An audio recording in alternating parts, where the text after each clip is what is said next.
এখানে আমরা আজকে শিখব যে বিভিন্ন ধরনের স্যাটেলাইট সম্পর্কে, যেমন যেটা যোগাযোগ স্যাটেলাইট, সেটা দিয়ে কিন্তু আমরা টেলিভিশন প্রোগ্রাম এবং টেলিফোনের যে সংবাদ সেটাকে পাই।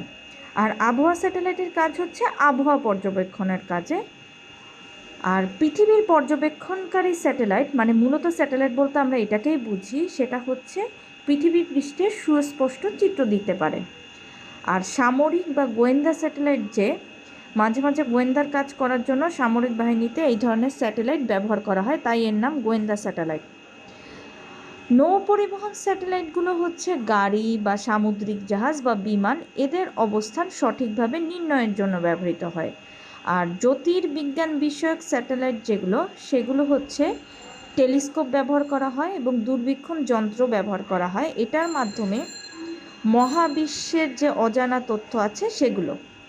এছাড়া কক্ষপথের উপর ভিত্তি করে লো আর্থ অরবিট, মিডিয়াম আর্থ অরবিট এবং জিও স্টেশনারি আর্থ অরবিট ব্যবহার করা হয়। তো লো আর্থ মেনলি, মিডিয়াম আর্থটা হইতেছে জিপিএস, যেটাই মূলত এক্সামে আসে।